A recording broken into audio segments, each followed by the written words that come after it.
Okay, let's carry on with inner product spaces. We're going to do some fun examples here, and then figure out the rest of it through homework. So we're going to let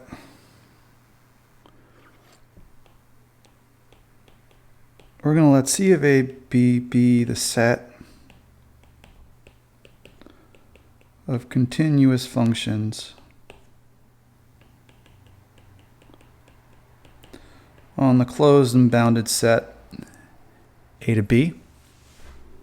And then we're going to define an inner product taking two vectors in C of AB.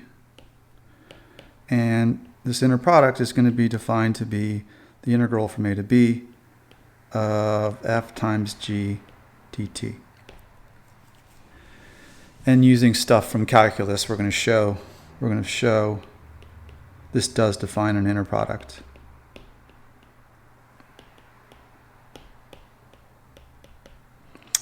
It certainly takes vectors in C of A, B, and because these are continuous functions, whenever you take the integral, you're always going to get a real number, so it maps them to the reals.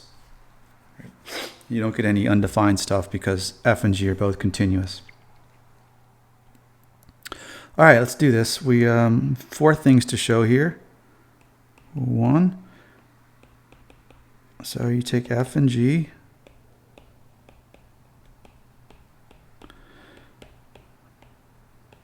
And multiplication of polynomials is commutative, so we get g times f.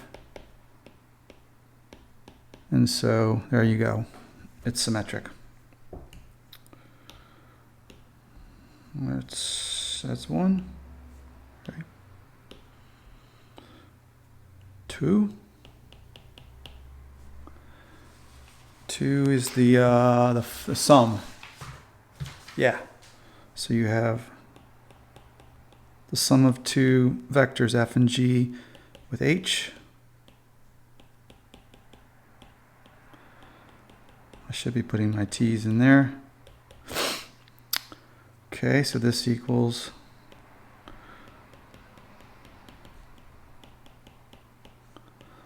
f plus g of t is f of t plus g of t. This should be an h, not a g.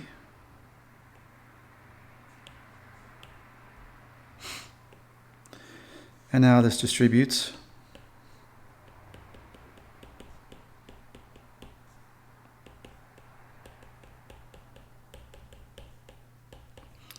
And by all these integration rules that we've established before, you just got to write down all the grimy details. And this equals f inner product h plus g inner product h, which is what we were trying to show. Okay. 3.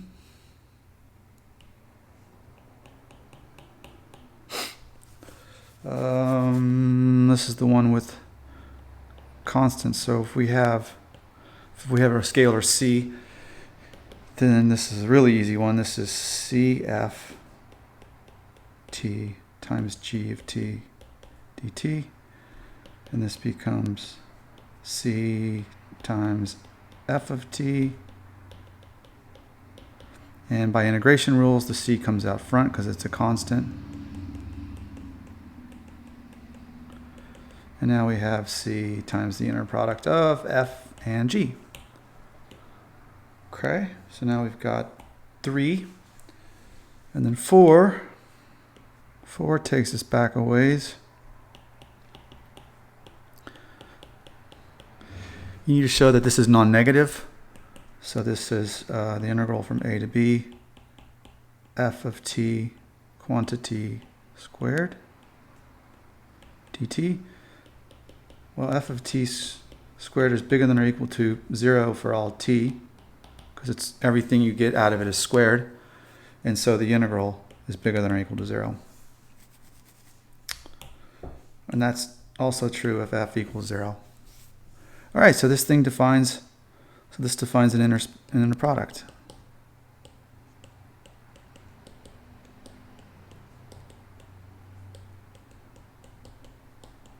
On C. Okay. So now let's use this. I'll leave that here for a second.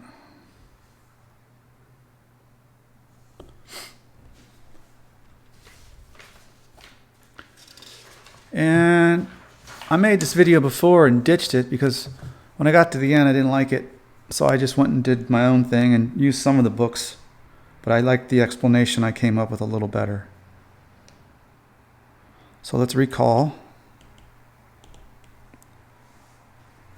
Any piecewise continuous function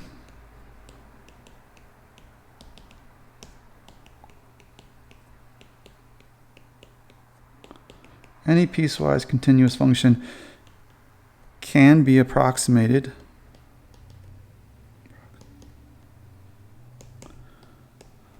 by the Fourier series. Here's what the book doesn't have. And we're approximating on 0 to 2 pi. You generally pick a interval of length 2 pi, and for differential equations, I think I went from minus pi to pi. But generally, in these upper division courses, you go from 0 to 2 pi, and then you extend it along the real number line. And then it doesn't matter if it's from minus pi to pi or 0 to 2 pi. So in this case, from 0 to 2 pi, we have a naught over 2 plus the sum from n equals 1 down to infinity of am. Oh, I wanted these to be k's. Hold on, let me clean this up. So k goes from 1 down to infinity, a sub k cosine kt plus b sub k sine kt, right? And if you, let me make this even better. Hold on.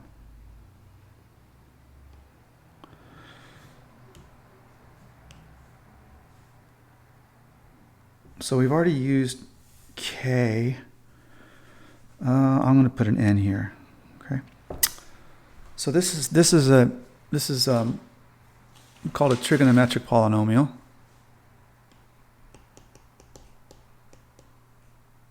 Trigonometric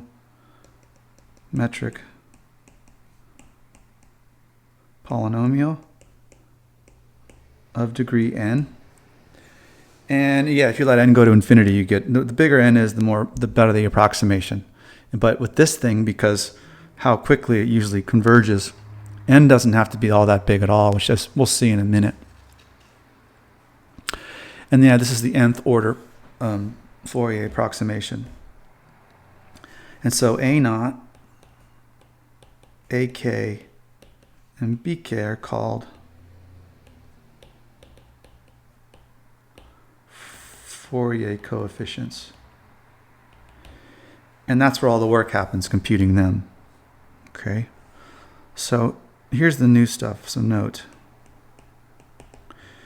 If you take the set 1 cosine t, cosine 2t, all the way down to cosine nt, and then you go sine t, sine 2t, all the way down to sine nt,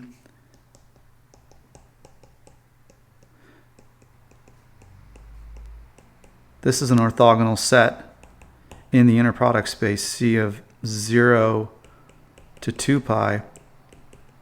That should be square with f of g defined above. And that language makes this so much easier in my mind compared to what we did when we were learning this in differential equations. Okay, so let's compute some of these. Let's compute some of these coefficients. Oh, hold on. I forgot the punchline. Because this is an orthogonal basis, for some subspace W. Oops, I can't erase with it. Okay, so this set is an orthogonal basis for some subspace W in C of AB, or C of 0 to 2 pi. And the best approximation, so this approximation we're using above here, is the projection of f of t onto W, i.e. this is the best approximation in it, and that's actually in W, because it's a linear combination of the cosines and sines, which make up this orthogonal set. Okay? And so if you look at Graham-Schmidt and the stuff from before that, which gives the coefficients for these things, you'll see why. Okay, so the kth coefficient is going to be whatever f is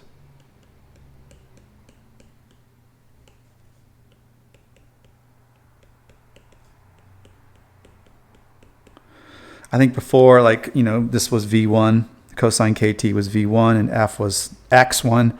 And then you would say, all right, that's A sub K. Here's B sub K. It's F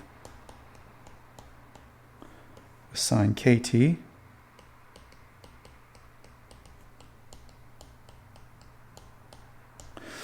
And then A naught is 1 comma F over 1, 1. And this is our goal. Okay, so 1, let's compute. Let's collect some stuff here first. Let's do this and this and this, and then we'll just have these three because they're the same for all functions. Okay, so 1.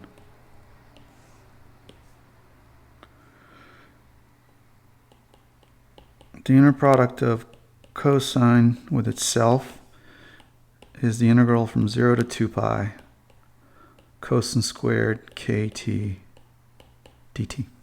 Right? And if you remember from Calc 2, I think you use a half angle or a double angle. I always get the name wrong. I think it's half angle. Double angle, whatever. So this is 1 plus cosine 2kt divided by 2. That's where this 2 is from. dt. All right? And then this becomes 1/2 t plus 1 over 2k sine 2kt evaluated from 0 to 2 pi. And this just gives me pi, because that guy goes to 0, and you get pi, 2 pi over 2, which is pi. All right, so we did that one. 2, it's very similar. We have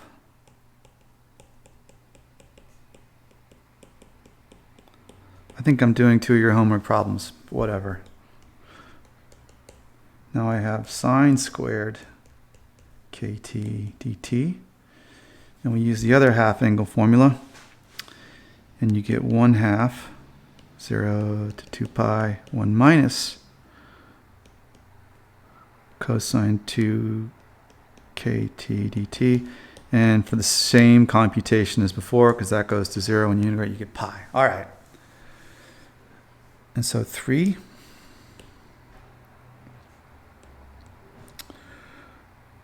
we're going to do A naught. So we have 1 over F, which is the integral from 0 to 2 pi f of t dt. And then 1 over 1 is the integral from 0 to 2 pi of 1 dt. and that's 2 pi. So putting them together,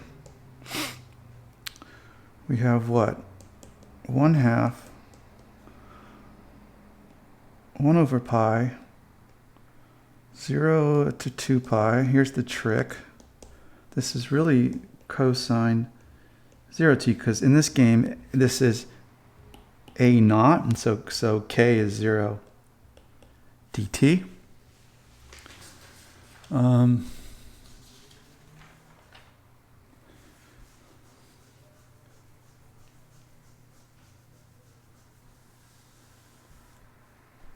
Right, so that's a naught over 2, because this whole thing is a naught from above, from 1. No, that's not what I wanted.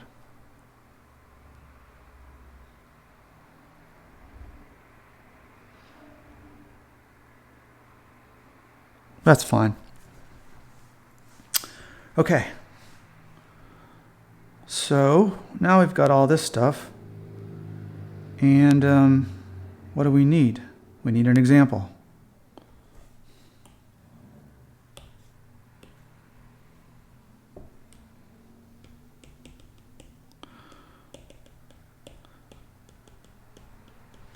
Find the nth order Fourier approximation to the function f of t equals t on 0 to 2 pi. Now, it makes no sense at all to approximate a function that you can graph in 1 second flat like this.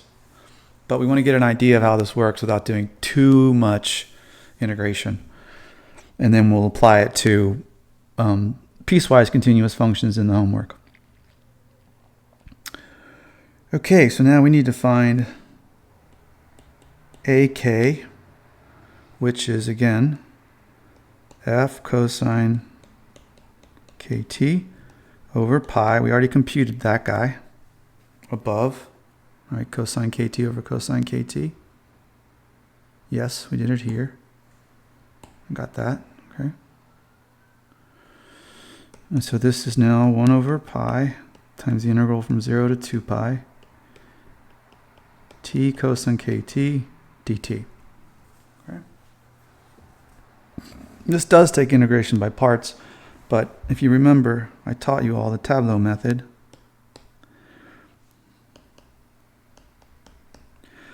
So when we take the derivative on the left and the integral on the right, so this gives you 1 over k sine kt, and this gives you minus 1 over k squared cosine kt, because the integral of sine is minus cosine, and then you go plus minus. So this becomes 1 over pi t over k sine kt plus 1 over k squared cosine kt, evaluated from 0 to 2 pi.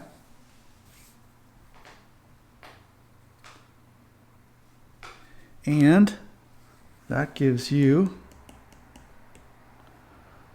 that guy's 0, and this guy's 0. So the a's go away.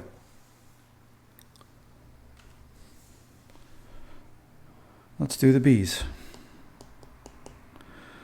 This is f sine kt with a pi downstairs, because the inner product of sine with itself is pi.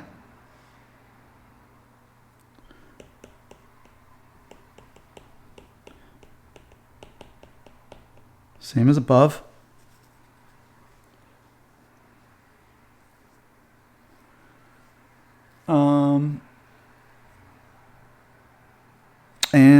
Yeah, so we use tableau again, t10 minus cosine kt over k minus sine kt over k squared, right? So integrate sine, you get minus cosine. Integrate minus cosine, you get minus sine. So that's plus minus. and this is 1 over pi. So this is 1 over pi minus t over k cosine kt plus 1 over k squared sine kt from 0 to 2 pi. That guy goes away.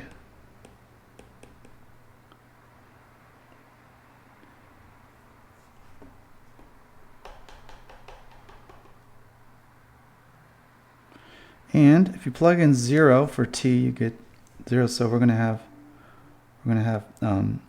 minus 2 pi over k cosine 2 pi k, which is equal to minus 2 over k cosine 2 pi k.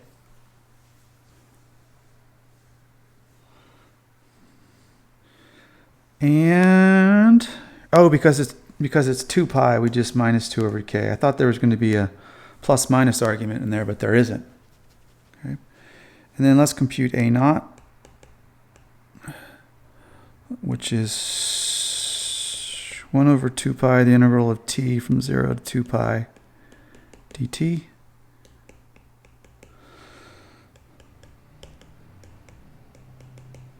And this gives us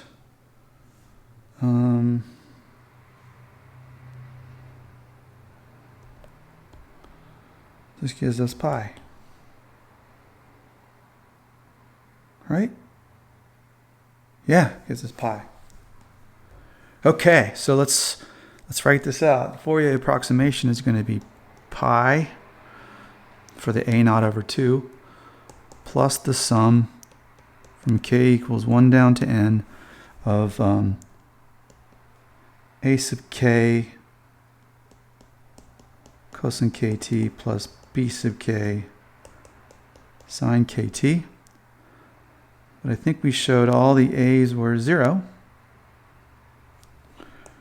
So this becomes pi plus the sum from k equals 1 down to n b sub k sine b sub k, not b over k, which is equal to pi minus the sum from k equals 1 down to n two over k sine kt. All right, so that's our approximation. And let's write out some of these terms, right? So f of t becomes pi minus k is 1, 2 sine t minus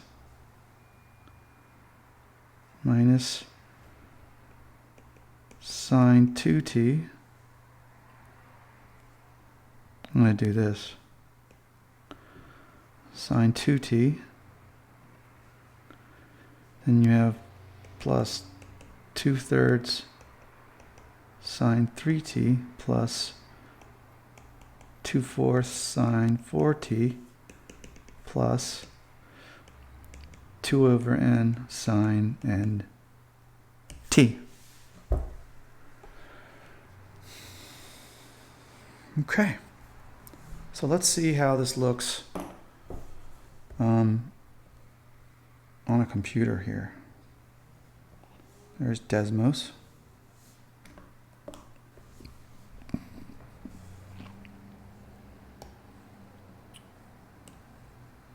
So here's the line we're approximating. Let's see here. We're going to go pi minus, where's the functions here? Sine x plus, what do I have written down here? Oh, I don't see it anymore.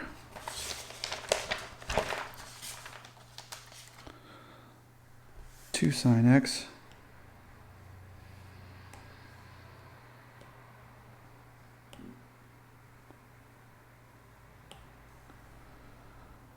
plus 2/3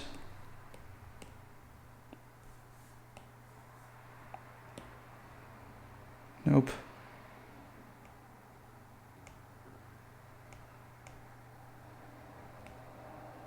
2/3 sine 3x. I need to back up here. Has to be a 2 there. Sine 3x, close, plus 2/4 sine 4x plus 2/5 sine 5x. Now let me do something here.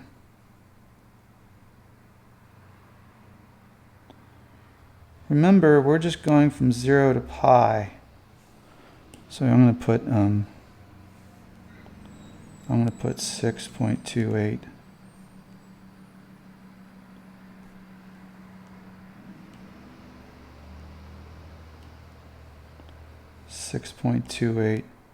Where's comma? Comma 0, right? Actually, let me do this. X equals 6.28, right? So that's what we're really looking at here is the interval from 0 to 2 pi. And if you look at the line y equals x, you start to see that this continuous function is beginning to approximate it.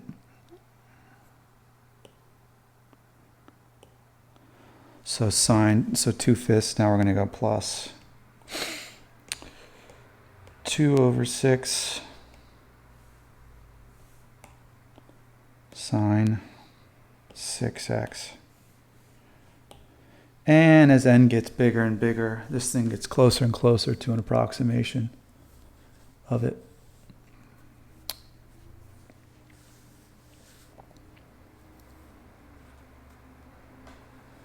And let's see if we can't do this. I'm going to go pi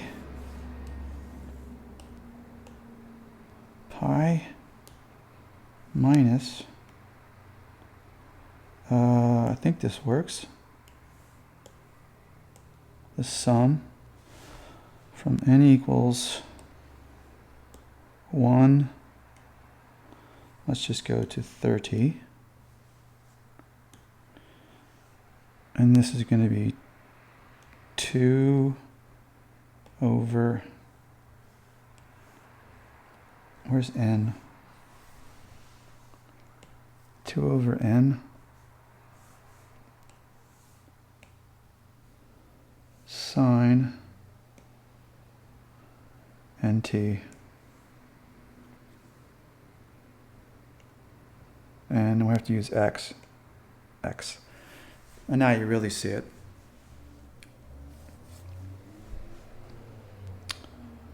And that's pretty cool. And we only had to go out to 30 to get that good of an approximation. Like even if you go in really, really close, it's right on it. So yeah, if you use Desmos to check your answers, it's really clear if it works or not, because you guys are going to be working on the square wave.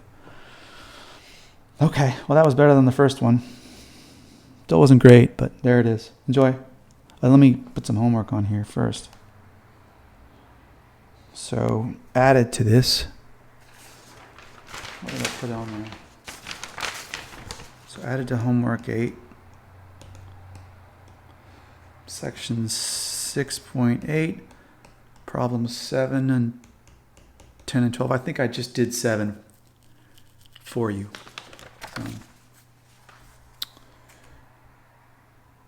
And 10 is the square wave function. And then 12 is just a bit of fun. All right, see you in a minute.